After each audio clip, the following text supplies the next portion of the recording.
we want to welcome you into episode number 9 of the Maine Rundown podcast. I am back from Connecticut. We are, at least for me, officially in the summer. I know, Jeff, with high school Speak time. for yourself. Yeah, you're still busy there at Thorne Academy, but for me, I'm in the summer, and we're back with some more sports talks in with the Maine Rundown. So before we get into anything, I got to ask you. We're heading into the summer.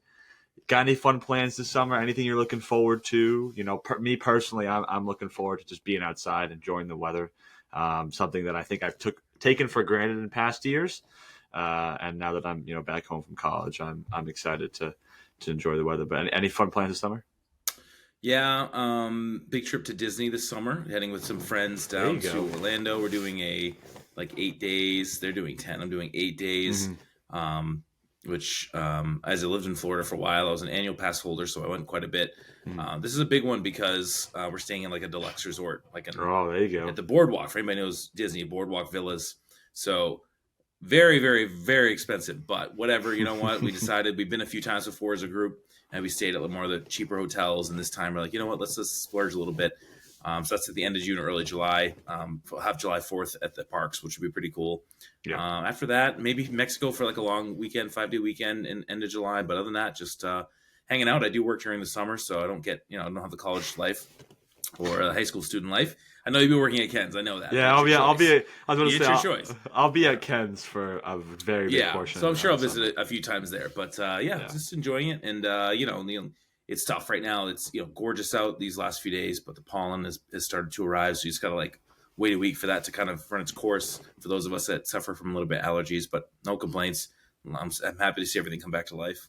Yeah, we're still in that time right now where it's not too hot yet. There's still a nice breeze. It's good weather. The bugs, at least in my opinion, haven't been too bad yet. And it's not really that July weather, which really starts to, like you mentioned, get into people's allergies and the bugs get bad. Resets. When you live in Florida for 8 months, whatever I did, and you experience a summer there, it totally resets what you think about what hot is and what a thunderstorm is. Yep. Tell you what, those storms down there are no joke. So anything that we get this summer for hot heat, it'll be nothing for me. Yeah, that's for sure. All right, so this week we're going to head right into the rundown topics. And Jeff and I are going solo this week. No guest, first time so far. We're only 9 episodes in, so we'll have a lot more time to talk about these topics. And why don't you take us away, Jeff, with your first one of the week? Yeah, we'll start off with the Celtics. It's been a very nice last week or so. Celtics Bruins alternating each night. Celtics cruising to the finals. There's no other way to say it. The NBA finals. I'm not even saying the Eastern Conference finals. I think they should cruise. I'm sure they'll take care of business on Wednesday night. As we're taping this on Tuesday, Wednesday night they should take care of business against the Cavs, especially if Donovan Mitchell doesn't play. They've done that one in 5, and whoever comes out of that other series, whether it's New York or Indiana, New York is really beat up right now. Indiana's just young, not ready to be there. Their offense is good, but I see the Celtics winning another 5-game series there, probably at the worst, maybe 6 at the very worst, but and then cruising to the finals. Now, in the finals could be a different story. Mm-hmm. There's a story, Tony Maserati in 98.5 The Sports Hub, he made a very controversial take that I happen to kind of agree with, but people are taking it out of context. He was basically talking about the fact that the Celtics have pretty much breezed their way through. And yes, they've been incredibly forfortunate that the Heat didn't have Jimmy Butler and that they have the Cavaliers. I'm sorry, but the Cavs are, and he was basically saying if it's like this the whole way through, even through the finals, he didn't say that the championship doesn't count. He didn't say that the banner shouldn't be raised or it's a fraudulent or it's an asterisk like you give the Lakers and Dodgers asterisk on their COVID era wins. No, but he was saying, it does take a little bit of, I forget the word he used, but it does take a little bit away from it if it's a pretty easy path. And look, if you're a diehard green teamer and you live and breathe Celtics and that's all you want, a title's a title is a title is a title. So great, go for it, cheer for it. But you can't, two things can be true at the same time. The Celtics are the best team in the East, but they're not an elite all-time team. And that's really, for me, what I wanted to kind of point out, almost like preemptively doing it. Because in today's age, we have, recency bias. Everyone wants to say that this guy's the GOAT. That team's the best. This is, whatever. And I'm already can see, let's say the Celtics lose. They win out. They lose maybe one game in the Eastern Conference Finals. Maybe they win in 5 or 6 in the NBA Finals. So they only lose 4 games in the playoffs, 5 games. are going to get people like, is this one of the most dominant runs in the history of the NBA? And it's like, no. I mean, let's call a spade a spade. They played a average at best team in the Heat without Jimmy Butler. Even with Jimmy Butler, they probably beat the Heat. They're playing an average at best team Cavaliers team without Jared Allen, and of course, the other last game without Donovan Mitchell. Even with Mitchell, that team is on the up and up, but they're not a great team. And then you look at the Knicks in Indiana. I have a lot of Knicks fans friends, so I get to hear a lot about the Knicks. And it's like they are the Celtics from a few years ago with Isaiah Thomas. Like Jalen Brunson is a little bit better than Isaiah Thomas, but the same kind of player. Undersized, not very athletic, but just super tough. Is a great scorer. Is he a great player? I'm not sure. I think he's a great scorer. So and they're super injured right now too. The Knicks are. So if they somehow beat Indiana, if Indiana wins, Tyrese Halliburton and a few other guys that are decent, but no superstars on that team. Now coming out of the West, if the Nuggets get out of the West, that's a legit opponent. Like they're a champion. They have two really great superstars. The other teams in there, the Mavericks, Luka is good and Kyrie's good. They're a good team. They'd probably be the best team that the Celtics had faced so far. Not an elite team. Oklahoma City, Minnesota on the up and up. In 2 years, I'm terrified of them right now. Wouldn't be as much. So look, the Celtics are fortunate that right now they're hitting their peak. And they're not in an era where LeBron is at his peak. They're not in an era where the Warriors are doing what they were doing for a few years. So take the championship. That's fine. But I'll take it. Look, I'm a Patriots fan. We had 6 Super Bowls. I don't count all those Super Bowls the same as the others. I don't look at that 2018 Super Bowl team that beat the Rams in a boring Super Bowl and say that's that to me means as much as beating the Seahawks, beating the Rams the first time. A lot of these other ones too. They're not all equal, and it's fine to talk about that. So 2 things can be true. It's great if the Celtics win the championship, but also let's not pretend like this has been exciting. I mean, what's the most exciting game they've had? They had last night was the first time since like early April that they had a clutch game, meaning it was within 10 points. I think it's within 10 points within 5 minutes to go in the game. And that really wasn't that clutch. I mean, let's talk. I mean, they were up 7-10 pretty much that whole time. Yeah, it did look like they were kind of blowing it a little bit at the end, but they never were in trouble of losing that game. So for me, it's hard because I want to be entertained. Like I'm a average NBA fan. Like I'm not watching every game in the regular season, certainly. So I want to be entertained. I want close games. I'm sorry. Like, the Celtics winning by 20-25, not that interesting to me. Now, I think for the one player that this playoffs to me has really not changed my opinion so much, but I think changed the opinion of the whole NBA is Jason Tatum. I think if they do what they've done so far in the playoffs and they end up winning a title like they have been winning the games, it definitely hurts him in the long run, which may make sense. Hey, everybody keeps saying he hasn't won a title. Sure, so he won a title. Great. But he has not shown to be a top 10 elite player in this league, in this playoffs. He is not Anthony Edwards like we're seeing out there. He's not SGA up to this point. He's not, look, he's got a great surrounding cast. So awesome. Good for him. Is he a top 20 player in the NBA? 100%. Is he an elite top 5 to 7 player? I don't think you can do that. You can't, he doesn't have the killer instinct and he's not consistent enough to have that. Doesn't mean I don't want him to win. Doesn't mean I don't want him to succeed. He's a Duke guy. I thought it was a great pick. You should give him the Supermax. I get that. But again, I react to this all as what our talk show is going to talk about because, for all the people who say that Maz's comment was stupid, what else should they talk about when the Celtics have just won by 25? Derek White had a great game. Everybody played well. The Cavaliers stink. Okay. Well, we got 3.5 hours to fill. Like you have to come up some talking points, and that whoever wins the title, there's some narrative that's going to be coming. It's going to be this team is maybe doing a dynasty. Could this be the best run of all time? On and on and on and on. So we'll see. They should take care of the Cavs. The Knicks series, I think the Knicks are going to pull it out. If they do, it'll be a physical series, but they should beat the Knicks in 5 games. No question about it. And in the finals, if they're playing the Nuggets, I'll take any victory. I'd probably pick Celtics in 6 or 7 in that scenario. If they play any of the other teams, I'd say Celtics in 5 or 6. Again, it's just a down year in the NBA, and the Celtics happen to be pretty good. Very good. I'm not going to say pretty good. Very good. All-time good? Yeah. No chance. No, I agree.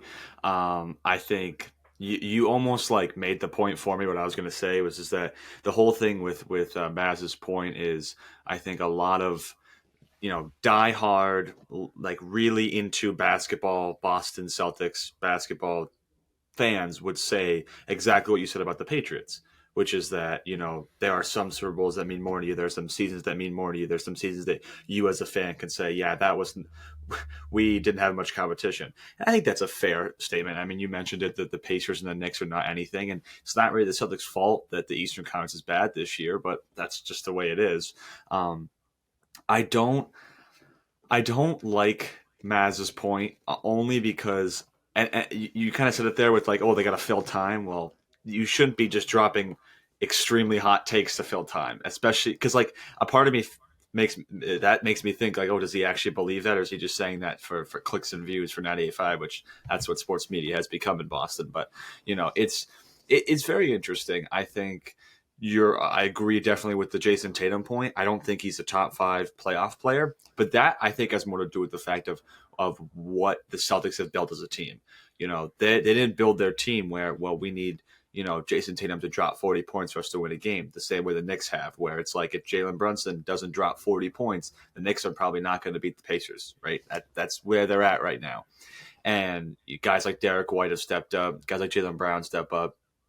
I think a championship's never going to hurt the pedigree of his career, of Tatum's career. Like, it's going to make him look better because that's what everybody says. Oh, Tatum can, ball out in the regular season, but no championships, no playoff performances. So we'll have to see. And the West to me is a throw up right now because the Mavericks were up 2-0. I thought, okay, we're finally seeing OKC like they're just too young to deal with a team with Kyrie and Luka and a bunch of veterans. And now it's a 2-2 series. Minnesota blew Denver out of the water. I thought, and it personally, I'm like, thank God, because I don't like Jokic. I hate the Nuggets. Like, I was like, yes, let's see Anthony Edwards in a Western Conference Finals. He deserves it. The team deserves it. And now that series is up 2-2. So it's a toss-up for me. I think Boston wins a championship. But just your tone right there, it's like, yeah, I think Boston wins. Like, yeah. And you put this team against the 08 team. That 08 team sweeps this Celtics team with Garnett, Pierce, and Allen. And look at that team. You look at someone like Garnett and Pierce and Allen, all three of those guys. When they won that title and got over the hump, that took their career to the next level. They were already all great players.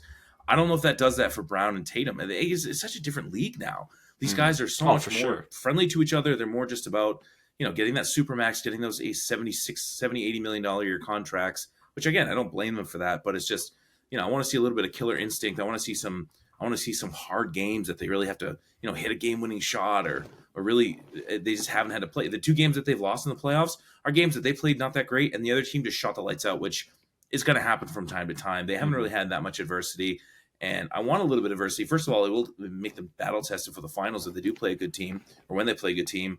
And I understand that point too. Like, this could really screw them in the finals if they have an easy path. Yeah. But if they just happen to end up with a team in the finals who just, lays stinkers every night or gets injuries between now and then, I'm going to be like, great, title, awesome. All right, let's move on. Yeah. Let's not pretend like this was something super special. I agree. I just think it's definitely a double-sided street, or what is it, double-edged sword, whatever they want to call it. Yep. Because on one end, like I get that, right? Like, you want to see adversity. You want to see good games. You want to see good basketball. That at the end of the day, I don't think I think this is a pretty fair point that's not even just a fan of a certain team. Like, every person wants to see good basketball. Nobody's sitting down going, I want to see my team blow them out by 50. That's great and all, but you want to see a good game. But the same people that I think are saying I want to see adversity would probably be on X or wherever they use to talk about their, whatever team it is, would probably be complaining if Boston was in a 2-2 tied series with Cleveland right now. So it's like, do you want adversity or, to the point where it's so close they might lose, or do you want to see them like sweep a series, for example, where, it might be boring, but they swept this series, and that shows how good of a team they are.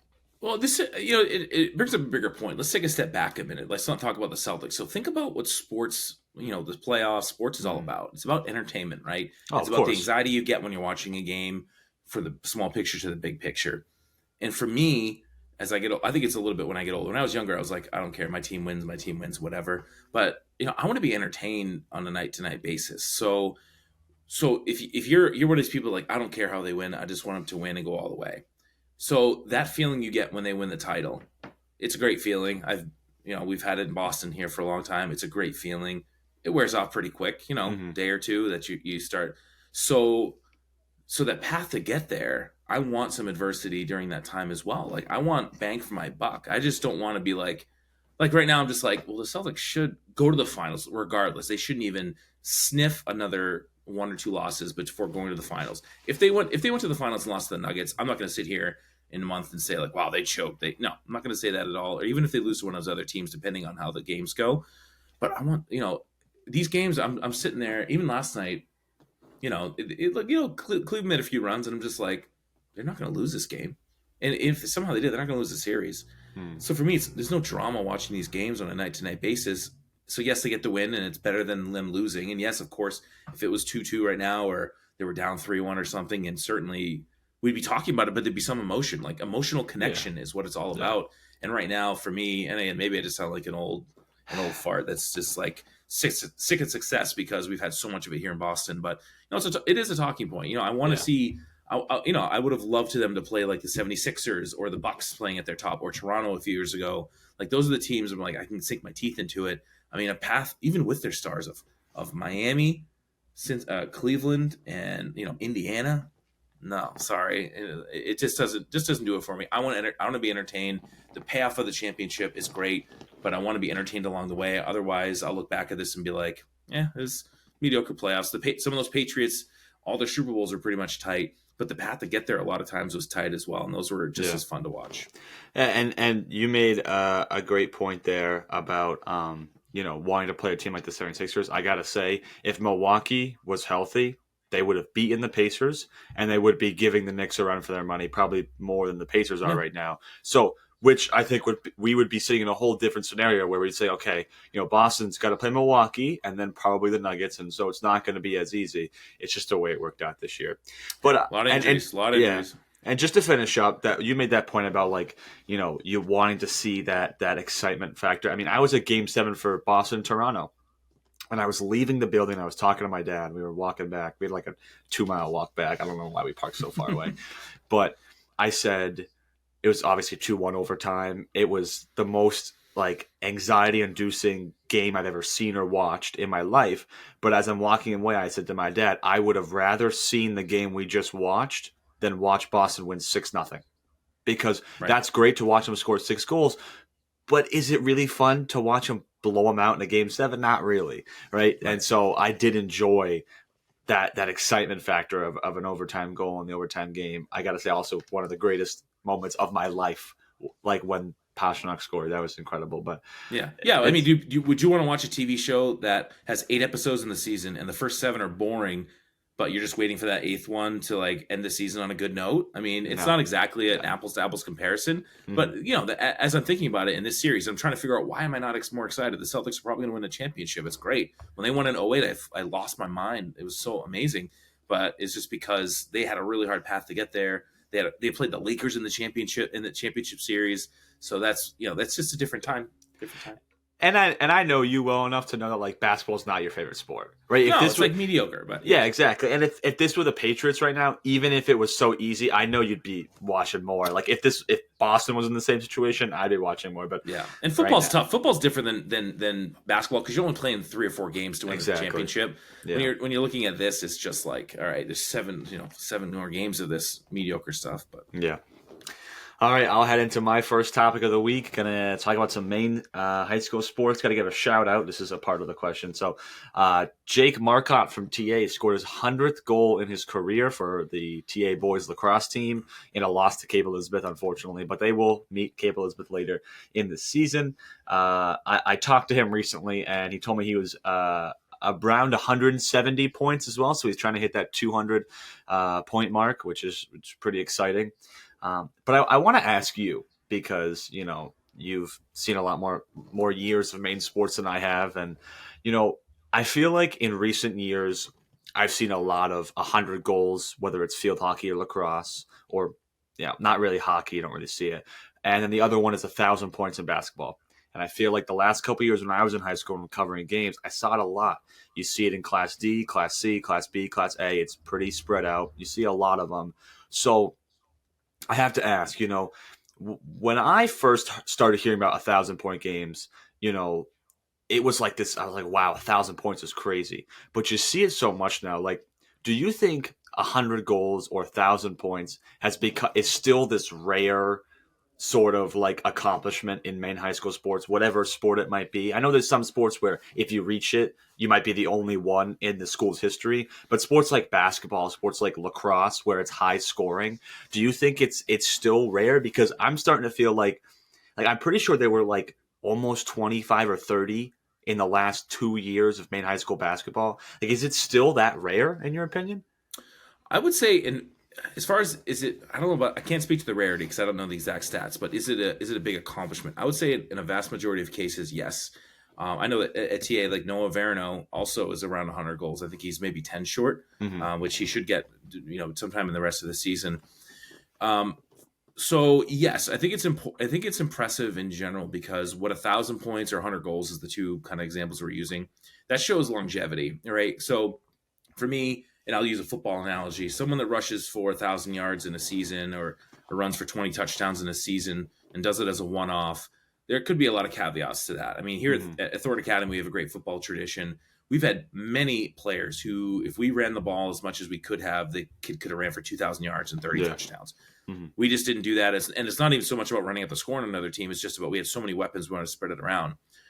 We're 1,000 points in basketball. I mean, it's a great accomplishment because it takes a couple of years to do it, no matter what you're doing. Yeah. At the same time, there have been teams that, the way that offense they play, like they don't play defense much, they play a lot of offense, and they're catering towards a player or two. A lot of people talk about Oceanside this year. A lot, the brothers like got most of the shots, and of course, you want to win. But obviously, there's a little more controversy with them because of running up the score a little bit or perceived running up the score. So I would say, look, for the vast majority of them, yeah, absolutely. I think when you're trying to compare one to another, you could definitely get into the comparison of, all right, you scored 1,000 points, but you did in Class D. You're 6'3", the rest of the guys on the court are 5'11". Yep. Maybe it's not. I'm not saying it's not an impressive achievement, but I'm biased towards Class A and the larger classes just because it's not necessarily always the best teams there, but for the most part, you're going to play tougher competition. And when you're talking about something that's an individual achievement, which is what we're talking about here, not a team achievement, you have to take all that into consideration. That doesn't mean they shouldn't celebrate when someone hits 1,000 points. I was at TA this year when Anna Fitzpatrick scored her 1,000th point for Chevrolet for girls basketball, and then I also was there when our girl scored 1,000 points. Emma Lazat, sorry. So I saw two of them this year happen at our gym. Very Quinnipiac commit, Emma Lazat. Quinnipiac commit. Yeah. Yeah. So, yeah, I mean, those are amazing accomplishments. They should stop the game and give them a pat on the back. The rarity stuff, it's tough because people have short memories because, someone that scored 1,000 points maybe a few years ago, maybe you don't remember that. Some teams will actually put like on a banner what their 1,000-point scores is. It's hard just because when you have these two sports that, you're scoring a lot, like you said, in lacrosse and basketball, it's, maybe most of the goals are more irrelevant, but having that longevity, you've stayed relevant on your team, you stayed relevant in your conference, in your class, and also you've stayed healthy, which are three things that most high school athletes would love to be able to do. So I would say yes. Overall, it's definitely impressive. Rarity, I think it'd be interesting to look at the stats and say, all right, does it mean as much as it did 20 years ago to score 1,000 points in basketball? Some would say it's interesting. Some would say it's easier now because everyone just shoots threes and plays offense. But on the other hand, it's harder now just because in general, teams are scoring less points than they were back in the 70s and 80s for basketball. A lot of them were scoring 70, 80 points a game, not players, but teams. And now, you barely see teams get out of the 40s and 50s sometimes. So kind of, and that sometimes it's about good defense. Sometimes it's just about poor offense. Cause again, a lot of teams just shoot a lot of threes and that's not a very high percentage shot at the high school level. So no, I'd say hats off to anybody who hits that 1,000 point, but there are some instances where it's like, all right, congrats, but not as impressive as some of the others I've seen. Yeah, no, I agree. And I also want to say like no disrespect or like, trying to like undermine or undervalue anybody who scored 1,000 points or anybody who scored 100 goals. Cause there's no way in hell I'm going out on the lacrosse field and going to score more than one in like 50 games.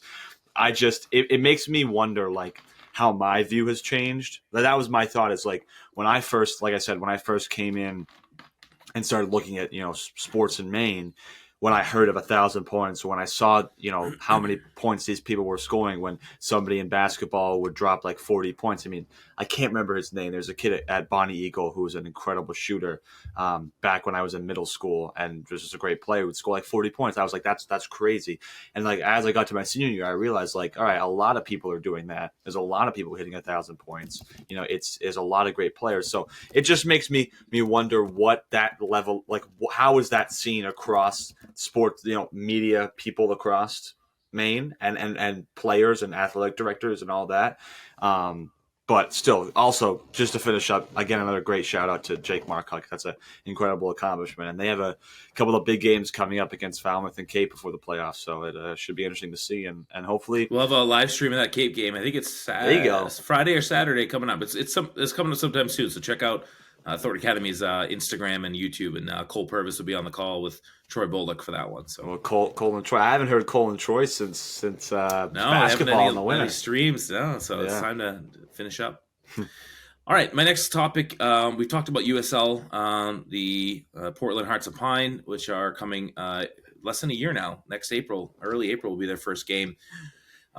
We've kind of reached out to Gabe at USL, and he's going to join us here in the next couple of weeks. They've been incredibly busy, as you can imagine, since the brain reveal. So he's going to come on the podcast. I wanted to bring up a potential issue with not just the USL team, but some of the other teams, because pretty much all the teams, not the Mariners, but you have the Sea Dogs and you have the Maine Celtics right there in that same kind of area. The issue with parking, and that worries me a little bit, because for me, it's the one thing that when I saw that the team's going to be at Fitzpatrick Stadium, even though they're going to renovate it a little bit, new press box, there'll be a beer garden, they're do new locker rooms, things like that.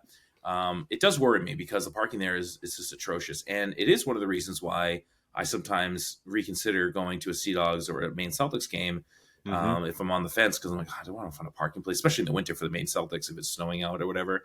So I don't know what the plan is for parking. The stadium's going to hold 5,000 or 6,000 people, and I think they're going to get that quite a bit. I know the Sea Dogs get that as well, but maybe for the Sea Dogs they get a little more kids, so maybe there's not as many cars going, and they don't get 6,000 a game. I'd be curious to see what their average attendance is, but either way, I hope that they come up with some kind of parking solution to make it a little bit easier on the fans to, because as a fan, not just as a fan of the team, but I want them to succeed. I want as little barriers to entry possible. And if you go to a game and you're maybe not a huge soccer fan like I am, like I'm going to go to most games, I'm going to be a season ticket holder. If you're going to go with your family and maybe you want to go to 4 or 5 games a year, you go to that first one and you have to park, up near the hospital or somewhere and walk a ton. That's not going to be a great experience for them. And it's not even so much, it's not the fault of the Hearts of Pine. It's just the city of Portland needs to figure something of this out with that little area right there. There's like only a couple small lots, and it's just not it's not a great situation. So I'm curious to see what they're going to do with that. And I'm going to ask Gabe that too when he comes on, to see how much communication they've had with Portland, try to figure that out. On top of that, I want to kind of throw that out there. What is, of the 3 major teams that we've had, minor league teams, what is your favorite experience up to this point? I'll go first. My favorite experience, I haven't been to a Mariners game, but I went to a lot of Portland Pirates game back in the day, and let's assume that they're about the same. The Sea Dogs for me are the best, and I've sat pretty much everywhere at that stadium, and I don't go very often, to be honest. But I've sat in the luxury box. Luxury boxes, not really that luxurious, but they're sky boxes. Those are cool too. For me, the reason why Hadlock has been my favorite experience, 2 things. One is that when it first opened, I think I was playing Little League or close to it, and we had a few like outings there, and that was just a really cool nostalgic thing. But for me, the structure they have there is, you're watching players for the future for sure. Not all of them certainly, but usually 1 or 2. And my trivia question is going to be around one of these guys. But we've seen over the years some really great players either coming up through the minors or doing rehab assignments down there. The Maine Celtics, again, you're not going to see that a whole lot. You're going to see some good basketball, but very few of those guys are going to, either on our team or the other team, are going to play significant minutes in the NBA or become a star. Same with the Maine Mariners. We talked about it before. Even with the Pirates, they were the affiliate, AHL affiliate. Not a whole lot of guys who come through there and end up being NHL stars. So for me, the Sea Dogs have been the best experience. I I'm assuming that the Hearts of Pine are going to be above that because, again, while they're not going to be a minor league affiliate of an MLS team, it's going to just be so much different. I'm going to put my heart and soul into it. So that should be pretty cool. But just curious to hear what you think. Your parking experiences at Fitzy. We've been there a lot for TA football in the past, which is just a nightmare just for that game.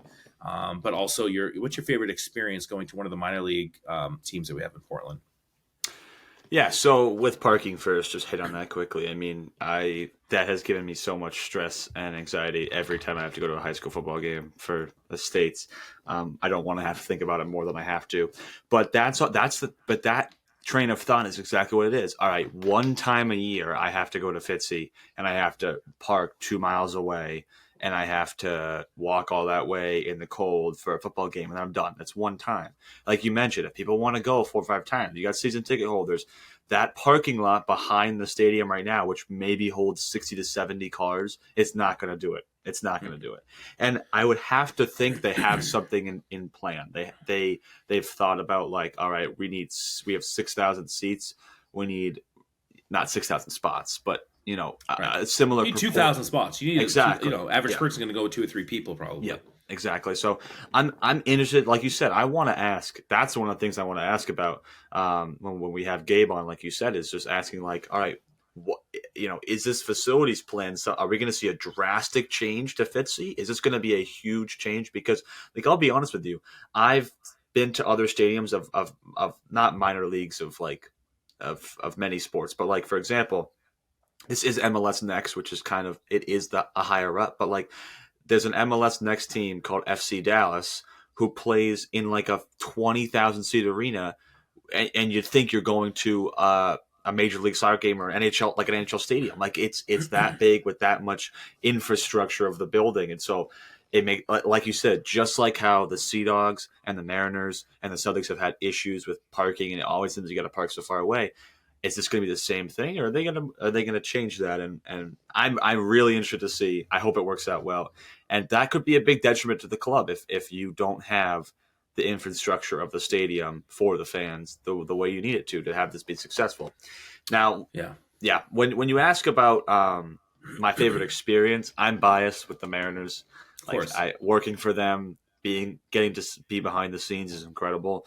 I do think when you're looking at what each organization has to offer, I think the Sea Dogs have been in the past one of the most successful for, like you said, seeing the players move up. And right now they're in one of the best times ever because the Red Sox are so bad that Nick York, Marcelo Mayer, they have incredible prospects that are very likely in 2 to 3 years going to be starters for the Red Sox. And so that's great. The Celtics, it's really been the last year or two with Jordan Walsh and J.D. Davison. The Mariners, it's so rare. It is so rare. Mm-hmm. And the only example I have is Justin Brazo with the Mariners. And that has to do with also, like, the ECHL has been a structured organization or league for 20, 30 years, maybe a little bit more than that. And they've only ever had like 200 players in the ECHL play in the NHL in like 30 years. So it's very rare to see that jump up. But I honestly would have to say the Sea Dogs. Obviously got to give a shout out to the Mariners, but the Sea Dogs fan experience is great. Stadium is great. The level of baseball is not horrible. It's not horrible Double A baseball, and they've had some playoff runs, and I've had some great childhood memories there. So yeah, I'm gonna have to go. It's cool though. I went to and once in a while they'll have the All-Star game. That's really cool. I went to the Double A All-Star game. I want to say, gosh, like 2011, 2012. Mm-hmm. And I wanted to look back, and I've looked at the roster to see, like, was there anybody that we saw there who was who was really, really good in the being good in Major Leagues. There wasn't a whole lot of great players. Hanley Ramirez was in that. He was a Sea Dog at that point. He played in that game. Shelley Duncan, who was a Yankee for a cup of coffee. So that was interesting too. A little fun fact though about USL is not a lot of famous players have played in USL League One, but there is kind of a famous coach in USL League One. I'm not going to make you say the trivia question because it's too hard. A former, for those who follow the U.S. men's national team, the coach of, I don't know if it's FC Fuego or Fuego FC, Jermaine Jones, who played on the U.S. men's national team in a World Cup or two. Yep. A German-American, but played, I forget where he played overseas. He played some games overseas, but definitely played a lot of defensive midfield for the U.S. men's national team. So very likely he's going to be in Portland next year, coaching a game for Fuego if he's still with the team. That'll be cool. So, that'll be very cool.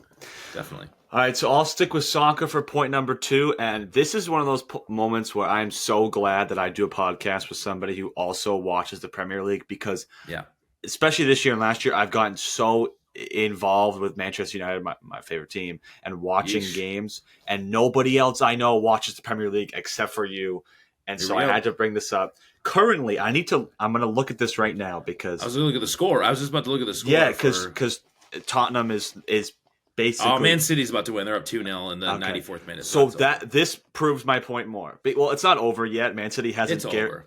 Well, they haven't guaranteed won the league. They have, it's not over, but it's basically over. But they're playing West Ham, so they're going to win. Yeah, that's going to be it. Arsenal's going to fall out of that race. But my topic is about the entertainment failure of the Premier League in recent years and looking at soccer as a whole. So right now you have just the Premier League is in my opinion, one of the worst leagues in European football right now. I don't know if you agree or disagree with this statement.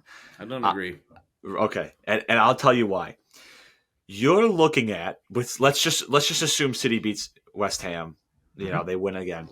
I think is a pretty fair assumption. Yeah. That's 6 championships won for them in the last 7 years, with the one Liverpool one. And in those 7 years, I think it's 6 out of 7, or 6 out of 7. It'd be 4 in a row, 6 out of 7. Yeah. Yep. And then I also I think it's all of the. It's like the last. I don't know if it's the last decade. It's been every year, but almost every year, the same 3 teams that get promoted have been relegated. It's changed a little bit, but like this year specifically, Burnley, Luton, Sheffield United going right back down. And it's the same sort of filtration system where you've got the top 6 teams in the Prem are in the top 6. Maybe one little move, maybe not. And then the 3 teams that are promoted had some great moments. Like this year, Luton was a big fan favorite all across Premier League, but couldn't do anything about it. And you don't usually see teams, like I mentioned with the top 6, teams moving up. Like last year, Brighton had a really good performance last year. This season, not so much. West Ham this year started very, very strong. Not really anywhere so far. The entertainment value of the Premier League right now is at its lowest. You've got no competition for the Champions League spots. It's roughly the same 4 teams, 1 or 2 of movement. Arsenal, I guess, has come back in the last couple of years, but they can't win a championship. When you have clubs like this that can buy championships and you're seeing it happen every year, there's no entertainment of it. City will continue to buy. They will buy players. They will continue to buy. They will keep moving players in. Of course, losing a KDB in the future, losing a Rodri in the future, losing probably an Ederson in the future once he gets older. That's going to hurt the team, but they're still going to be one of the top teams. And I just don't, when you look at some of the other leagues, like the competition you see for the La Liga trophy every year, you're seeing Leverkusen this year with Bundesliga starting to give Bayern a run for their money, and BVB had a great year. The only other league that kind of struggles too is League One, because PSG is basically the only team in League One. But I just don't think right now that there's any competition for the Premier League. I don't think there's much competition for winning the Carabao Cup or the FA Cup. I really think that the Premier League is struggling to find entertainment. And it doesn't help that this year the English clubs did so bad in the Champions League, they didn't gain that extra, I forget what it's called, like they're opening the extra spots for Champions League next year because there's more teams. They're not going to get it. They were supposed to, because you saw it was Arsenal and Man City were basically like, if one of them made it to that next round, it was a lock for an extra spot. Germany got it instead, I believe. Yep, Germany got it instead. And I just don't see where the entertainment is right now. And this might be my own thing with Manchester United being horrible this year and kind of falling out of that top 6 conversation. But I guess my thought to you is like, do you see an entertainment value that I'm not seeing? Or like I just don't know where they're going to go from here. There has to be some sort of change. I think, look, you definitely made some good points, some points I agree with. And look, on a micro basis, on a week-to-week basis, I think the Premier League is pretty amazing. Like, pretty much It's exciting games. Almost anybody can beat anybody. In the bigger picture, yes, it's not good that Man City is winning every year, basically. If you look at Liverpool's, yeah. I mean, it's funny because my friends are Arsenal fans. I'm like, this is what Liverpool dealt with like 3 years in a row, where we scored like a crazy amount of points, and City City hasn't dropped points in like, I don't know, like a month, and they just go on these runs. So yeah, it's not in the look. The other leagues have all gone through this. PSG, obviously, in France, in La Liga, you have Atleti won like one title, but you have Barca and Real that are so much better than everybody else because they spend so much more money. That's not very good either. In Italy, right now, you're seeing a lot of competition. But for Juventus won that league like 8 or 9 years in a row. Germany, yes, this year you're seeing more competition, but Bayern Munich won that, 10 years in a row until Harry Kane came and screwed everything up. So in the other leagues this year, for sure, the leagues are more competition. I'd say this conversation should have been had about a year ago or 2 years ago, when it really was basically every top league was being won by the same team. Here's where I'm with the Premier League. I am a little bit worried that these teams keep popping up and down. It doesn't happen every single year where the 3 promoted teams go back down. The problem is that there's so much money at the upper level now that you can establish yourself. If you can stay for 1 or 2 years, you can get to a point where you're going to be competitive and stay in there. And it's tough for those championship clubs to come up. I'm very excited about Ipswich Town coming up. It's a huge story this year. Huge story. But here's the big problem that they have. The cat's kind of out of the bag right now with Man City. So Man City has 115 or so charges against them. Oh, it's more than that. I thought they were close to 200. Right? It's a lot, but either way, they're gonna. Here's the problem. Right now, as we're saying, like, they are probably in compliance with financial fair play, right? Because they're a big enough club now. They're winning enough trophies or getting deeper in competitions that they're probably legit. The problem is how they got there. And so now what FIFA's trying to do and what the Premier League's trying to do is stop that from happening again, right? So you have teams like Newcastle, Chelsea, who have new owners who want to spend hundreds and hundreds of pounds, dollars, but they can't, right? So basically you have like City, who was able to do this, and now they can plateau, but now those other teams don't want to make that ascent. No. So you're always going to be a little bit lower. Now, I do think Man City, here's the funny thing about Man City. Let's say for somehow they drop points on Sunday and Arsenal wins the league. That means Man City could end the season with 0 trophies. Like, they're out of the Champions League. They didn't win the Carabao Cup. They're in the final against Man United in the FA Cup. They probably win the FA Cup. There's a chance. Worst case, they're going to win 1 trophy. That's not a very good year for Man United. So we all think Man City is this behemoth, which they are. Look, going forward, when Pep leaves, I think he's going to leave within a couple of years. I don't think he's going to stay there for much longer. Didn't he recently sign but I don't look at that. A year ago it was like a 2-year deal or something. Yeah, so I can see him coaching at least another year. When he goes, they're going to take a step down, because you saw that when you look at Liverpool, when you look at Bayern Munich, when you look at Barcelona right now, all of them were looking for new coaches. There's not a whole lot of coaching talent out there. You have to take a risk. Xabi Alonso is the only one that's really hot, and he's staying at Leverkusen. He's going to stay there for a year. Ancelotti's going to leave Real Madrid in a year, and then Xabi Alonso is going to slip right into there. Down right now. But he's only been there 1 year. Yeah. One of the best years in the history of European football. They've won 15 or haven't lost in 50 games. But that's still a risk. Like, that's absolutely, even the Liverpool guys, all the guys they looked at were risks. So is it bad? Yeah, it's not great for the Premier League that you go into a season knowing Man City's probably going to win the league. Now, again, they're not winning these leagues by 15, 20 points like you saw in Germany with Bayern Munich, and some years in La Liga, and certainly with PSG and Liga, or whatever they call it. City is getting challenged by Liverpool and Arsenal. It's so much. Again, it's just like an F1. If you took out Max Verstappen in F1 would be so incredibly thrilling, because every week you don't know who's going to win, and every year you don't know who's going to win the champion. You take Man City out of the Premier League, or at least knock them down a little bit, and you have all these other teams that are bubbling up to the surface a little bit right now. It's frustrating.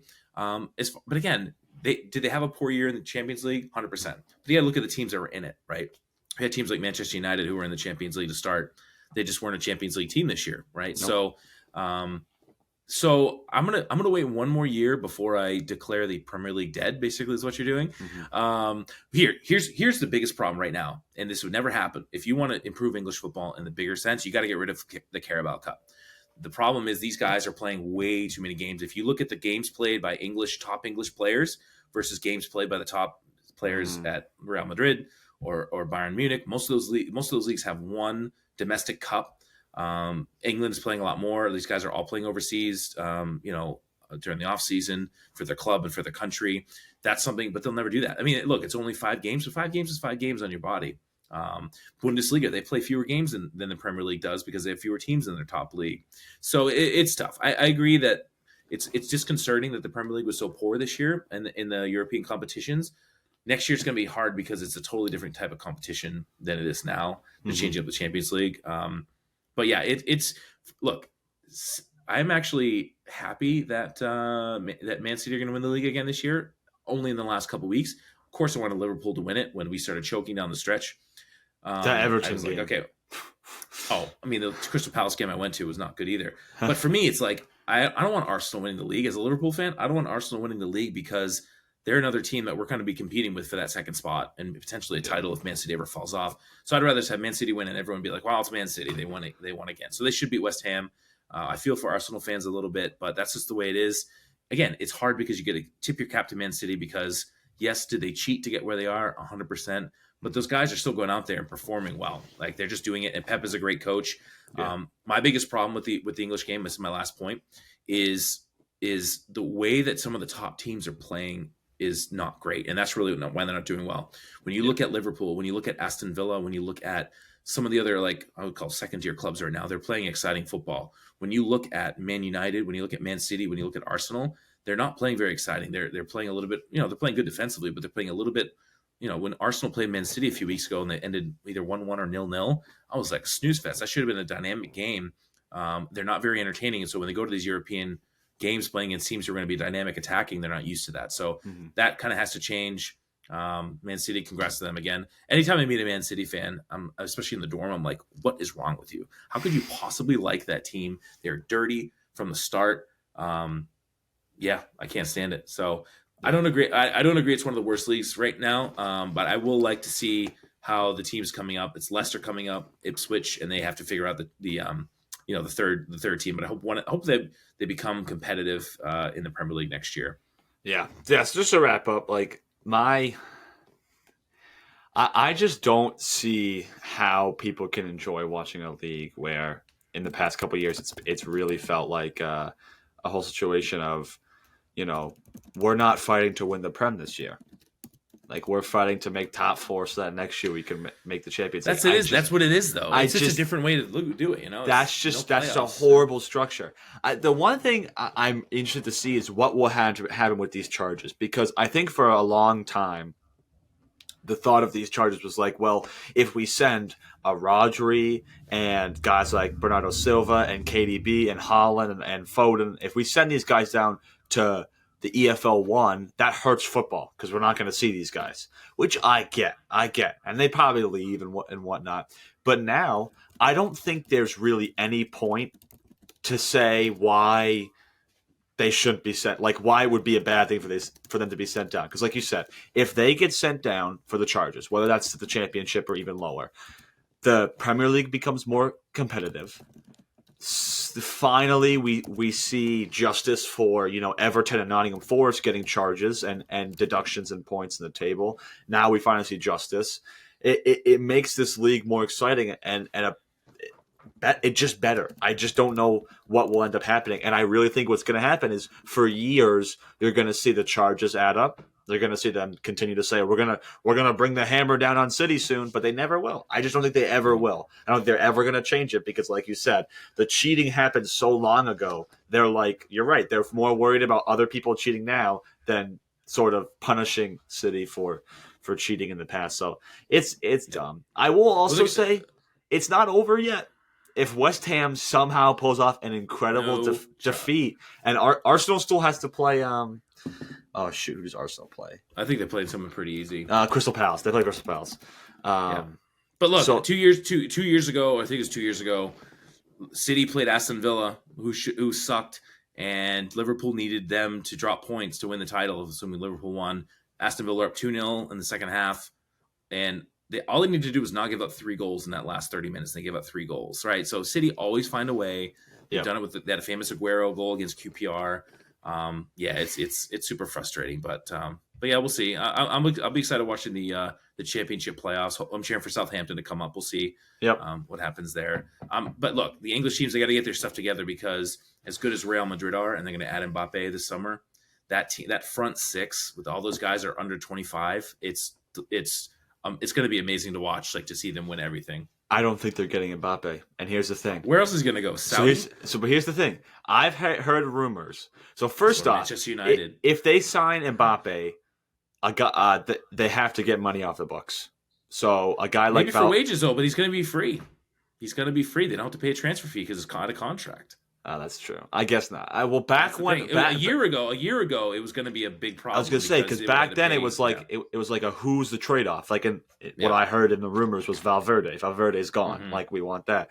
Real Madrid's going to be like the best team next year in my opinion. They're going to be fun to watch though. They're going to be a FIFA team basically that you create. Yep. Alphonso Davies is pretty much a lock. I've also heard that Trent Alexander-Arnold is no also chance he's is the rumors running rampant right now because his contract with Liverpool is bad and Jurgen Klopp leaving doesn't help that either. So not worried. We'll see. But okay. All right, my last one here for the rundown this week is we're going to talk a little hockey. I think yours is about hockey too. Yours is more specifically about Bruins, so I won't really talk Bruins. I'm talking in general. So I've watched a lot of hockey, Zach. I hope you're happy. This playoffs, I've probably watched more hockey than I have in years just because I appreciate that. I'm watching the Bruins and watching the other teams. Don't ask me to name any players. I mean, God forbid. But at least I recognize some guys on some teams now if you show them their face. So I just have some general thoughts. I'm going to throw them out there. And you want me to respond? Yeah, you can take them one by one. I'll read them all first, and then you can decide which one to respond to. I think you'll probably agree with it. First of all, I'm shocked how many times these guys are blowing big leads. We're seeing 3 and 4 goal leads that either they're losing the game or they're getting tied and having an overtime. Shocking to me. Mm-hmm. Home ice doesn't seem to matter a whole lot, which I thought, for some places it does maybe, but in general, I'm not, these crowds, the Bruins crowd has been terrible the last couple of games against Florida. So home ice doesn't mean as much as I thought it did. Way too much, and this is maybe because I'm watching a little Bruins, way too much being cute. Just shoot the puck sometimes, especially in the power play. They do a lot of these drop passes, and a lot of times they're looking for that third or fourth really cool pass to get a shot on. I'd say sometimes the playoffs, you throw the puck on net, try to get a juicy rebound. I love Sean McDonough. I think we talked about it before. He is fantastic to listen to. And the last one, which is by far the biggest thing, stop pulling the goalie with 4 minutes to go and down by 2 goals. You have no chance to come back, and now you look like if it's 1 or 2 minutes to go, go for it. 4 minutes to go in the game. You think you're not going to let up an empty net goal in the NHL in 4 minutes? Saw it last night with the Carolina series. I was like, well, New York had a chance, and then they pulled the goal with 4.5 minutes to go, and they give up a goal, and that's it. So, no, those are my thoughts. Let me hear you. All right. All right. Why do they blow leads so much? That's the excitement of playoff hockey. Playoff hockey is about getting bounces, lucky bounces. It's not about being, like you said, like being cute and getting the super cool play like you went during the regular season. It's gritty hockey, and anything can happen. You see it every year. I think this year there's been a couple that's been a little more interesting. Some of the comebacks that we've seen. There's been some that are a little bit out there, but that's hockey. That blowing leads is hockey. Momentum, baby. The home ice advantage has changed so much in recent years. In the past, I'm going to go back 5 years. If you were, I'm trying to think. That's not a good example. Okay, let me give you an example. Let's just say Boston wins Game 5 tonight, or this is Tuesday night. We're recording this. Mm-hmm. Let's say Boston wins Game 5 tonight, and we're 5 years ago. They're heading to Florida for Game 6. Everybody is saying Boston's done. Absolutely no way. They're going to Florida. They're screwed. Right. They can't win. Nowadays, like you mentioned, home ice doesn't really have as big of a factor, especially this year, I think. So I don't think it's going to be as much of a, Boston's going to lose for sure. They don't have the advantage going into a Game 6 if they make it there, but still, home ice advantage has changed a lot. The whole thing you said about trying to get that, being too cute, getting the good shot. That's because you've watching too much Bruins hockey. And that's what the Bruins, probably, yeah. That's what the Bruins are doing really wrong this series. They're too focused on, which is not a bad thing in like the regular season or in general. Trying to find the pass, trying to find the perfect play, setting it up. That's hockey. That's how you get goals. That's how Boston has gotten goals for years with the perfection line, with guys like David Krejci who knew how to pass so well. But in playoff hockey, it doesn't work, and it doesn't work against a team like Florida, and they can't seem to stop doing it. You're right. They're too focused on trying to set up the perfect play, and they waste opportunities. So that's just Boston. You watch like a Colorado Dallas game and you don't see that. You see it happen on like naturally instead of them trying to force it. I disagree with the Sean McDonough. I hate Sean McDonough. I really don't like Sean McDonough. I just can't stand it. It's too. You can't compare him to like Doc Emmerich. I'm not saying he's Doc Emmerich, but like. But that's the thing is that's what I grew up on. So I can't. I'm never gonna get. Well, there's only in. one. And he's gone now. So who's your favorite hockey announcer right now? Well, let me hold on. Let me pull back. I don't hate Sean McDonough. You said you hate Sean McDonough. That was pretty. Wow. That was what I said. I'm gonna pull that back. I'm gonna redact. Okay, you better, because I'm gonna clip him and send him to this. Yeah. I don't think Sean McDonough is as good as Doug Emmerich. I don't think I would totally the agree playoff coverage is not as good as it used to be with NBC Sports. My favorite hockey announcer right now is, and this is kind of crazy, is gosh, what's his first name? Sam Rosen, who calls Ranger games. It's very iconic voice. Are you sure you're not a Rangers fan? Like, you sure? I just watched enough games to like Sam Rosen. You're gonna be one of those. I can already see like 3 days from now, Bruins lose tonight, or 24 hours from now, and you're like, well, I'm gonna cheer for the Rangers now. You know, just so you know. And the Rangers are gonna lose, and you're gonna be like, well, I'm gonna cheer for Vancouver now. That's not gonna happen. The last one, you are just I don't want to say you don't know hockey, but you don't know hockey. Okay. Show me some stats. Show me some stats where your teams are coming back from 2 and 3 goals down. So they're not. They're not. But this is the same thing as like the same idea as you're in a Premier League game. You're down 2 goals. You go to extra time. Do you expect the team that's losing to just sit down on the grass and stop playing? No. That would be embarrassing. That would make the club, or in this case, the hockey team, look bad. They're going to pull the goalie down 3 goals, not because they think they're going to win, but because that's what you do. You just do it to try to score. And also, when you're down 1 goal, depending on the game, that's a coach's decision when you pull the goalie. Depending on the game, pulling it 3 to 4 minutes early is almost like this idea of it's going to take you 30 to 45 seconds to set up a offensive rush, to get all your guys to kind of rush and go fast and catch the other team on their heels. And then you're probably going to take another 30, 45 seconds to control the puck in a way that you can play it like a power play. So there already is a minute to a minute and a half that you're not going to have, that you don't want to have to focus on shooting. So that's why they call it 3-4 minutes in advance. So they have those extra minutes because you're not going to keep the puck in the zone for 4 minutes. So they need that extra time to get those plays going. Trust me, I understand. Years ago, I thought, why are they pulling the goalie with 4 minutes left? But they do that to give themselves the best opportunity. And a lot of times it leads to them giving up goals. But that is hockey. Trust me when I say that's hockey. Well, first of all, the soccer is a very bad analogy because hockey is about space. There's a limited amount of space in that thing. And look, if you could somehow say, like, we want 1 less player on the ice for each team to make it 4-on-4 or 5-on, like, when you're around this power play with extra man, you have 11 guys in the zone. Mm-hmm. It's so easy for just all you need to do is one of your passes get tipped a little bit and they send it the other way and they can score so easily. It's a risk. Again, I'm not saying you shouldn't pull the goalie. I'm saying when you're down 2 with 4 minutes to go, mm-hmm. I can't imagine. I'd have to look at this again. Show me some stats where you score. Because again, you play even until 2 minutes and you score that goal. And look, if it's a minute and a half, 2 minutes to go and you're down by 1, pull the goalie, go for it. But you're especially in the playoffs when you're playing with the best players, the chance of you giving up a goal far outweighs.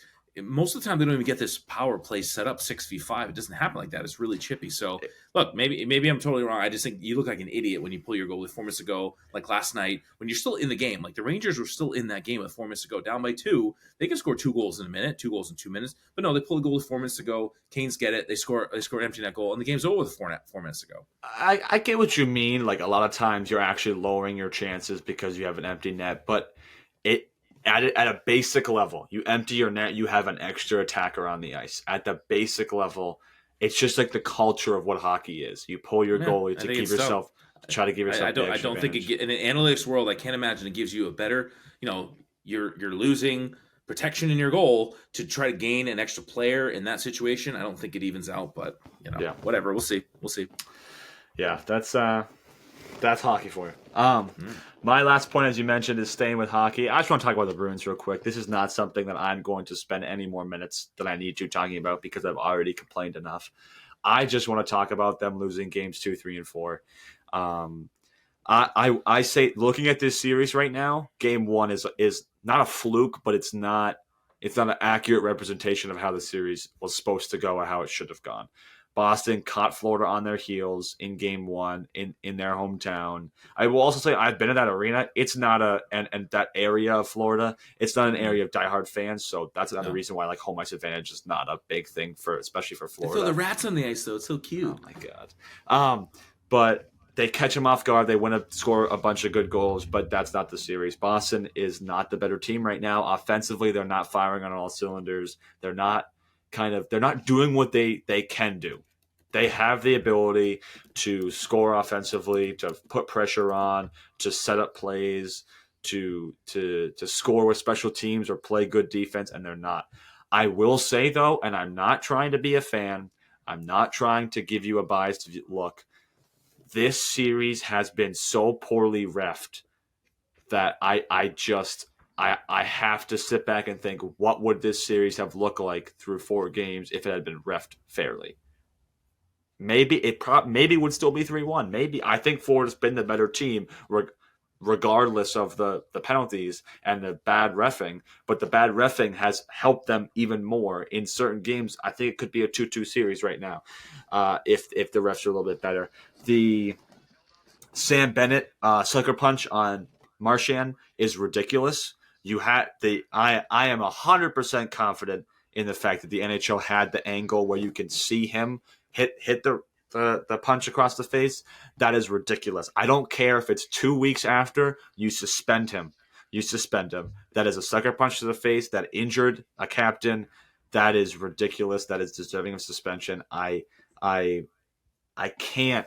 And I'm also mad that I'm gonna have to look back. I'm assuming Boston's gonna lose this series. Even as a fan, they're gonna lose. They're not gonna win 3 straight games. How they're playing right now. Maybe if they turn around in Game 5, maybe I'll have some more hope. But I'm mad that I'm gonna have to look back on this series and think, okay, what would have happened if Sam Bennett would have gotten a game misconduct right there? And then another one. What would have happened if the refs would have made the right call and overturned the goal when Sam Bennett 2-hand cross checks Coyle into Swayman and Swayman can't play the puck? I'm mad that I'm gonna have to look back and say that out loud. It's like, what would have happened if that wouldn't have counted? That's also a horrible call. And I hate that the NHL put out a statement on what the ruling is, because that statement only proves the point that it should have been overturned. Putting a defensive player into the goalie where the goalie can't play the puck is goaltender interference. The goal should have been overturned. I like I said, I can't go in. I just can't keep going. I'm gonna like physically like cause myself more anger than I need to. The reffing has been so bad, and I'm so mad. Well, I mean, you have thoughts.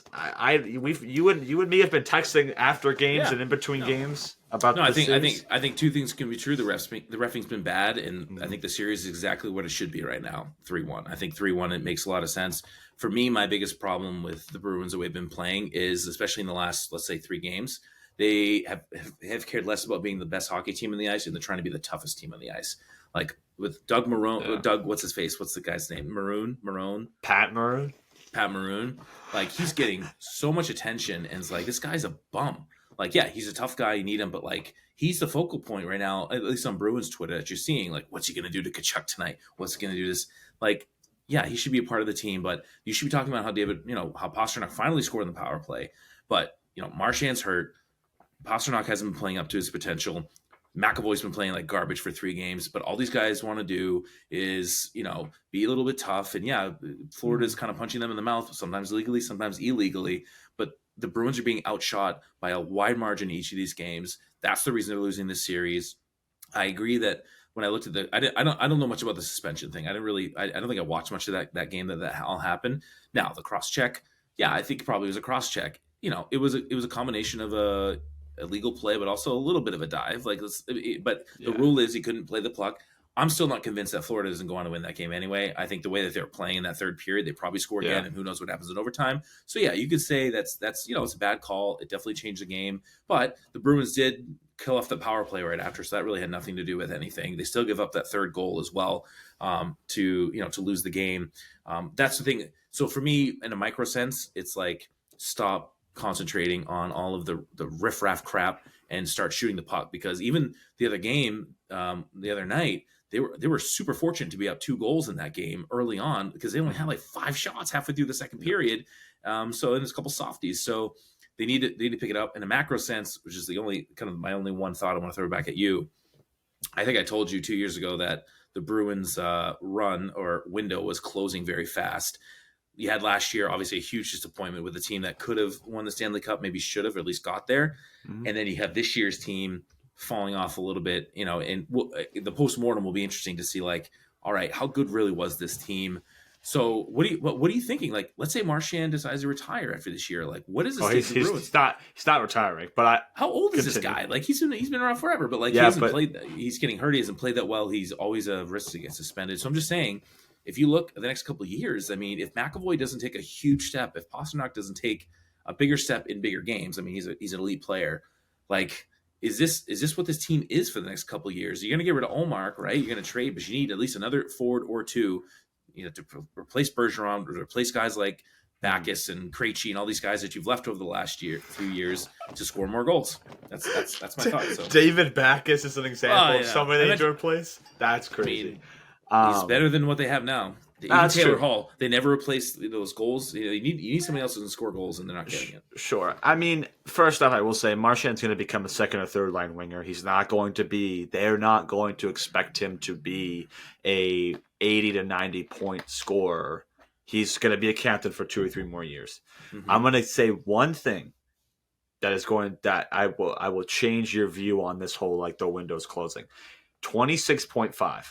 That is the amount in millions of dollars that they will have in cap room. Yes, yeah, but okay. So answer me this question. Answer me this question, because this is me not knowing the NHL. Uh-huh. Does that matter? Meaning, are any good free agents out there, or is it like the NFL, where it's like you can't sign a free agent wide receiver because they're all locked up by their other teams? Because the NHL is the only league that really has that hard salary cap, it does mean a lot. They only have to re-sign Swayman and DeBrusk, those are the only 2 big names, and maybe Jake Van Riemsdyk, but I don't know if they want to keep him. It's going to cost a lot to get Swayman back. Yeah, so but Swayman's $9 million a year, 7 or 8 million. Yep. Oof. DeBrusk, if they want to keep another 5 or 6, but even think about that, they're still going to have 14 million to play with and only a few roster spots to fill. That is in free agency, you can only sign someone to a 7. I think it's 7 years. Maybe you can do the full 8, but that's a 7-year, $8 million one. First line centers, first line winger. Something that Boston hasn't been able to see, a free agent pull like that, because they haven't had the room. They've got dead money coming off the books in this offseason that they've been dealing with for years since they tried that big run and all that stuff. If they do this right, they can pull in a few big names and be another huge contender next year. And another thing comes, it's like they have to get rid of Ullmark. And then $26.5 million, you sell Ullmark, that's another $5 million. Like, they have the money to set this roster up, and they still have big names: McAvoy, Lindholm, Carlo, Pasternak. Geeky has had a huge step up. Zacha, Coyle, Marchand. Matthew, I will say this, you may not know who this is. Matthew Courtois is a rookie who tore his shoulder, has been out for the entire season, was playing third line center minutes, and was an incredible rookie. He'll be back next year. Like, they have almost a full roster and more than $25 million to play with. This team is going to be so good next year. And I know Don Sweeney has made some great moves in the past. He was going to sign a huge guy. I'm going to give a random example, like a Mark Scheifele. You probably don't know who that is, but it just like a big name of someone who is guaranteed to be successful in their system. And I'm excited to see what it is. I just hate that I'm at this point where I'm already thinking about next year. I don't want to. Yeah. We should be thinking about right now. Yeah. Right now, just a quick rapid fire. Who's going to win the Stanley Cup? As we're sitting here right now, we had our predictions before, but who as you've seen, who's going to win the cup? I would have said the Rangers a week, 4 days ago, but they're That's the 2 games is just the 2 games. It's not that big of a deal. My Stanley Cup final is Dallas and New York, and that just comes down to the goaltending. If Shesterkin is still playing at the same level, the Rangers win that series. If he's starting to get tired and falling off, or has some sort of minor injury, Dallas can easily score a lot of goals in that series and pummel the Rangers and just like outscore the Rangers to a Stanley Cup. Rangers were dominating last night, and then just like the second half of that game, they just like stopped playing. It was crazy. Yeah, it's interesting to see, but yeah, I think yeah, I was gonna say one more bonus topic here. Since we don't have a guest, I want to get your thoughts on this. I think we've texted about this. Yeah. Since the last time we had an episode, the NHL draft lottery happened. My boy Macklin Celebrini is going to end up wasting his career, at least the first few years in San Jose. I think it's a terrible thing for the NHL. He's going to play not only just play in the Western Conference where no one watches anyway, but it would be one thing if you went to Edmonton or Vancouver, somewhere that actually people care about hockey. San Jose, give me a break. I was hoping for him. Imagine if he would have gone to Chicago. In Chicago, they still would have been bad. They still would have been bad, though. But I'm talking about storylines. But like San Jose, like that for the NHL, that's going to be like, oh, like not a mark. It's like Mike Trout going to Anaheim. Like nobody cares. Shohei Ohtani, like nobody cares out there. So I'm not saying it should have been just Chicago. There are 3 or 4 other teams that are like, all right, if he would have gone to this team, it would be more marketable. At San Jose, he's going to be an afterthought out there. They're not close to winning a championship for several years. It's going to be just like Jack Eichel, again, another BU guy, going to Buffalo and just basically, wasting his time there before he went to Vegas. So I'm sad. I'm sad for Macklin. Who wants to live in California anyway? When you're a young guy, he's gonna have half his money go to taxes and everything. Yeah, just bad for the league. 3 thoughts on that. First off, how could you say Macklin Celebrini is your guy when the last 2 times we talked about him on this podcast, you forgot his name? I did not forget his name. No. Yes, you did. That happened twice. First of all, twice. It's a tough name. I never didn't get it. I got it. Macklin Celebrini is not exactly something that rolls off the tongue. But it's so unique. You should have remembered it. Second off, he's going to be fine in San Jose. You want to know why? Because he's meeting up with Quinnipiac graduate Colin Graff. The 2 of them are going to absolutely light up the league. San Jose, 2025 Stanley Cup champion. I'm just kidding. But the third thing is like he's never going to have the career that he deserves when the bottom 6 teams in this league are 2 decades away from being a Stanley Cup champion. Yeah. That's its own issue. That happens in so many leagues. But San Jose, Anaheim, Chicago, the Coyotes, I can't really count Coyotes anymore. But, not even the Coyotes anymore. Utah now. Yeah. But Anaheim, Chicago, and San Jose, who basically get the first-round pick every year, are so far away, it doesn't matter, really. Like I said, even with Chicago, they still wouldn't have made it much farther. Chicago is the best jersey in sports, though, so that helps. Okay. I will say, it's like being on the Detroit Pistons in the NBA. Like you get the number 1 pick, you go there. Yeah, you'll be, you'll have some highlights in Sports Center, but no one's going to care about you for years. I got to ask you though, since we're talking about this, I don't know if you saw this, but obviously, like with any draft lottery, the number 1 team is the best odds, but most years it doesn't work that way. A team that was maybe at the 6th best odds drops to 15. This year in the NHL, the picks came out the exact same order as the odds. I don't know if you saw that. So the way that it was projected was exactly how it came out. That it's like never happened. It never happened before. Do you think it was rigged? Do you think that's No, I don't think it's rigged. I think the NBA is definitely more rigged. If you look at how it happened again, the team with a 3% chance won it, and the Detroit Pistons get the 5th pick again. Yeah. 2 years in a row, they had the worst record, and they get the 5th pick, which is the worst possible pick they can get.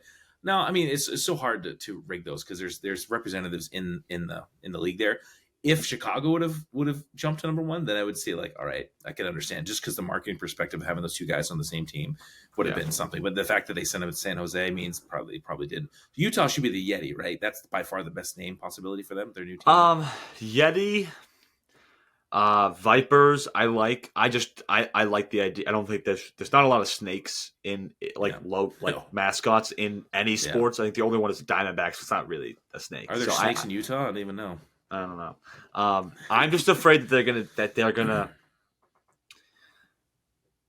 I don't know if you saw this. There's like 30. They did the owner sent out a survey, but they have 30. They sent 30 trademarks Mm-hmm. in. One of them is the Utah Hockey Club. I swear to God, if Oh they do no, the no. Washington Commanders thing, where they did the Mm-mm. Washington football team, they do the Utah Hockey Club, I am going to lose it. That would be the dumbest thing ever. I don't care if this organization lives for 2 years and they go back to Tempe, Arizona, or wherever, Scottsdale, Glendale. I don't even know. Give them a real name. Give them a good name. Make a good jersey. Don't do some stupid letter like U Yeah. for Utah on the jersey. That would look so Yeah. bad. Well, the It last two have looks, been great. Yeah, Las Vegas Golden Knights is a great logo, great jersey, and yeah, I've seen Jake Paulette wear quite a bit. And then the Kraken is also a yeah. great name too. So let's hope they That's do it. a yeah. As you had Hockey talk, mentioned, man. You excited? We just had a lot of hockey talk. I know it's a It's not lot. going to happen again. Once the season's over, we're not talking about this till next January. Once we get into the fall, it's going to be football every day. Yeah, Even though I don't want it to be that way, that's the way it is. For sure. As Jeff mentioned, no guests this week as we were going solo, so we're going to head right into take this nothing to do with sports. I will start with mine.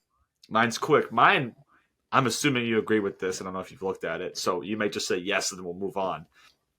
The worst type of driver. The reason this is a driving thing is because I didn't have my car on campus for first year of college, and I have it now, so I've been driving a lot in the last couple of days. The worst type of driver. I drive fast. I'll say it. I don't know about you. I drive fast. I drive a Subaru and I drive fast. Like that's me.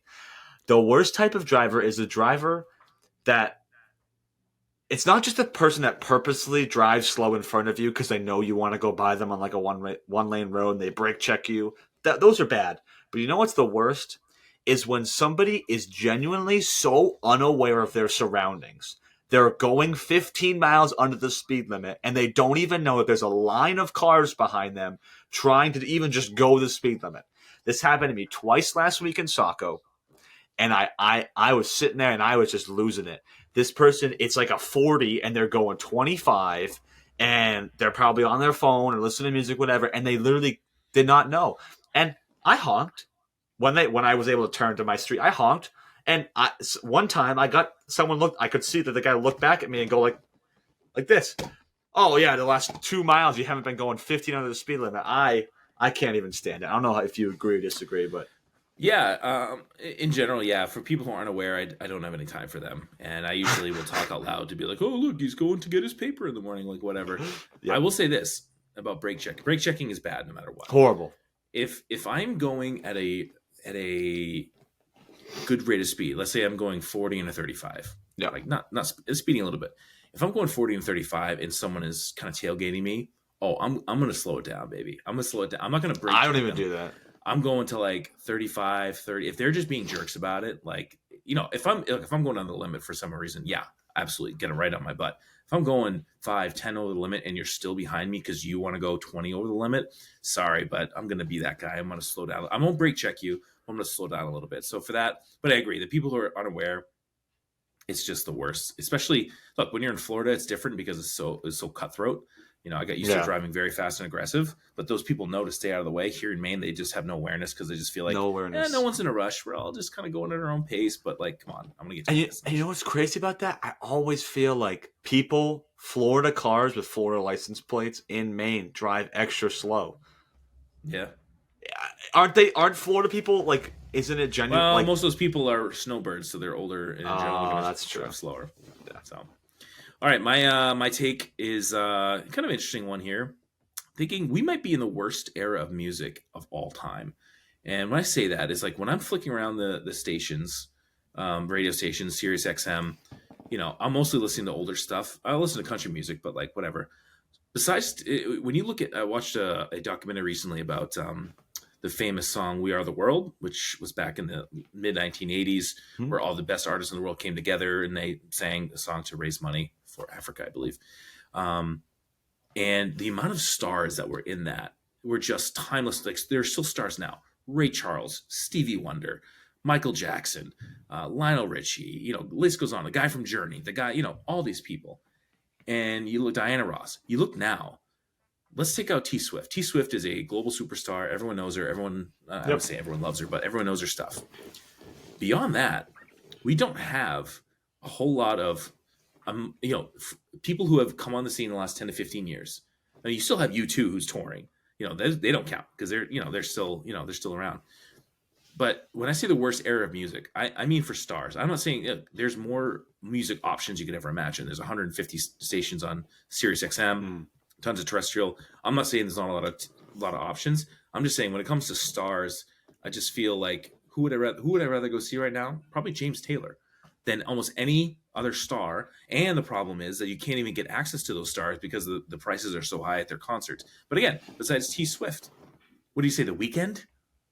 Yeah, I would too. Ed Sheeran. Again, Ed Sheeran's a good guy. Good, I like him. He's a great artist, but like, he's not the where we had the Beatles, we had AC/DC, we had even rappers. Like, I don't know. For me, it's just these people that come and they go, and then they're popular for a year or two, and then they fall off, and like, or not fall off totally, but they kind of like, okay, I'm gonna keep doing music. It's just, for me, I don't know. I think it's the worst era of music of all time in terms of star power.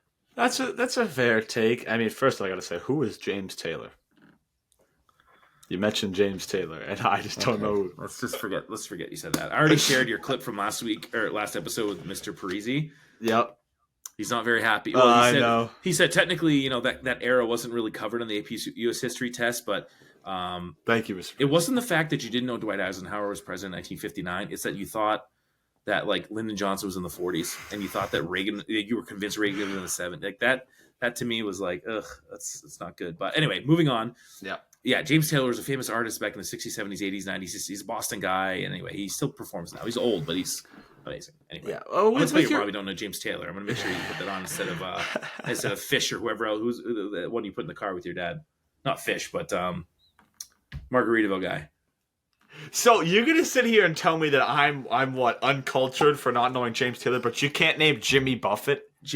The fact that you I mean, I know who Jimmy Buffett is. The fact that you know Jimmy Buffett but not James Taylor, they're pretty much from the same era. So all right, well, don't sit here and hold this like I know more about music than you. You don't know who Jimmy Buffett is. All right, I know who Jimmy Buffett. I would have got there eventually. Anyways, back to your point. I do agree with that. Like, the big names, it's not a lot. Me personally, I stick to two genres, like the rap and the R&B type music. So to me, like, if you ask me who's the star right now, I would say Travis Scott, but that's because of my own personal taste. Such a small niche. If you ask people on the street who that is, most people would be like, don't know him. I know him, but like, name me 2 or 3 songs. I could probably name 1 song from him. That's it. Okay. I maybe heard others, but I don't know. Like, I would say right now, Taylor Swift, Drake, and Billie Eilish are 3 people that anybody could know. I think that, but that still proves your point, and I agree with that. Is that 40 years ago, or what's that? That'd be the 80s. Yeah, 80s, 90s. You could probably name 10 to 20 that everybody would know, and I bet they're not all pop stars. But again, you look at like right now again. Because, see, I look at those two. I look at Billie Eilish and I look at Drake, and I say, boy, I just don't really enjoy their music that much. And it's not just because I'm older. There's some pop music I like now, but like Billie Eilish is it's just a one note kind of person, and Drake too is. I don't see for me, like, give me Biggie, all those guys over Drake any day. I just don't like today's rap, so maybe that's one of the reasons. Yeah. But again, like, you ask people on the street, name me 3 Billie Eilish songs, they'll be like, I know she has, and not that they haven't heard them, but like that connection to these bands. And maybe it is because there's so many options nowadays that you don't, but I don't know. It's a tough time. So I end up listening to classic rock more often than anything else. Shout out Chris Anka on WBLM. That's fair. But I will say, I think there's still some great music out there. There's definitely great ones, yeah. Yeah. I'd also say maybe you should listen to Travis Scott. Because and here's the thing, the reason why I like Travis Scott is because it's not all like the rap the stereotypical rap that everybody thinks about when you say rap. The heavy 808s and the sub where like the bass kills you out of the music. He is a lot of more mellow type of rap, which is what I like and what I enjoy. Did you do Mo Bamba? Is that the song by him? No, that's by. If I say Sheck West, you don't even know who that is. So why should I even say? Never heard that name. But that's the thing, is like people say rap and you think Mo Bamba, which is like heavy bass. Yeah. The lyrics don't mean anything. But there's rap music where lyrics are the focal point, and it's good music. But we'll finish up this episode by doing some trivia. Jeff and I made sure we did not have the same trivia question. We're cutting that off. It's not happening again. Right. I want to go first. So you give me your trivia Okay. question first. So this is going to be about baseball, minor league baseball to be exact, because we talked about the minor league teams earlier. Take the L now. You might know this. So Portland Sea Dogs are the affiliate of the Boston Red Sox, obviously. So this is a two-tiered question. Yeah. They always when they first started, they weren't the affiliate of the Boston Red Sox. They're affiliated another team, right? So the first part of the question is, what other major league team was their affiliate or the affiliate of? The second one is, there was a very successful, a very famous pitcher who pitched both for the Portland Sea Dogs and the two clubs, major league clubs, that have been the affiliate of the Portland Sea Dogs. And I want you to name that pitcher. And it's a pitcher who has pitched in your lifetime for sure. I'm not talking like, back in the 90s or 80s. So again, who was the Sea Dogs major league affiliate for their first, 8 or 9 years? And who's a pitcher who pitched for the Sea Dogs and then these two teams? Okay, so shoot. Before I go any further, I just give the records out. I'm 1-2. Jeff's 1-1-1. My first thought here is Chris Sale, which would then make me think the other major league team is the Colorado Rockies. Can I ask a clarifying question? Sure. You when you talk about this pitcher, you said this pitcher, right? Yeah. Yep. No, he's not currently in Major League Baseball, but he retired, I want to say, in the last year or two. Okay, so it's not Chris Sale then. I know. Yeah, I kind of gave that away. Yeah, it's not Chris Sale. So it's somebody that has won World Series in your lifetime, of your conscious lifetime. Conscious lifetime meaning what? Meaning like... I mean, it's not like when you were 1 year old, or he's successful enough that if you follow baseball, you would know, you're going to know this name. But a lot of it is, if you know the team, then it makes it a little bit easier, because we really only pitched for two teams that mattered in his career. Did he win a World Series with the Red Sox? Yes. Oh my God. I'll give you a small hint. The first team is a National League team. So they're affiliated of the Red Sox, and the other team is a National League team. That's all I'm going to say. I have a couple of Red Sox pitchers from that 2013-14 era in my head, and now I am... All right. This is... I don't want to look it up because that's cheating. I'm going to go crazy. I'm going to go just what my gut tells me. Ready? Yep. I'm going to give you the player's name, and then I'm going to give you the club. All right? Okay. And if I mess up the first name, don't scrutinize me. No. Jake Arrieta, Chicago Cubs. Incorrect. You're incorrect on both accounts. Okay. So Jake Arrieta did pitch for the Bruins, the Red Sox, did he? right? The Red Sox? I'm not sure. I could. He might have. I'm not sure. Okay. So the first thing I'm going to say, as I'm looking at this guy's stats, is I may give you a little leeway on this, because he actually retired a little longer than I thought. Definitely in your lifetime, though. All right. The first answer is the Red Sox the Sea Dogs for the first several years were the affiliate of the Florida Marlins. So they had a lot of very famous Florida Marlins players back in the late 90s, early 2000s, because the Marlins won a random World Series twice.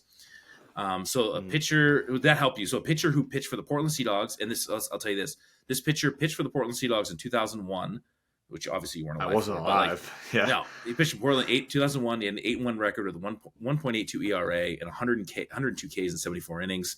And then he went on to play for the Florida Marlins and then the Boston Red Sox. And then he finished his career with the Dodgers for a couple of years, but mostly Marlins, and then Red Sox was his main career. Take a think. If you get the name now, I'll give you a overtime loss. Overtime loss. Can you tell me the years, or is that too much? Yeah, he pitched for the Marlins from 2001 to 2005. He pitched for the Red Sox from 2006 to 2012, and then the Marlins until 2015. You mean the Dodgers? So actually, he didn't. So he won a World Series with the Marlins in 2003. He won a Red Sox World Series in 2007, and then he was not on the 13 team. He was in the Dodgers. So he won a World Series with two teams. This guy's name is on the edge of my tongue. I can picture his face. And you're going to say the name, and it's going to make... He's got a goatee and a little soul patch.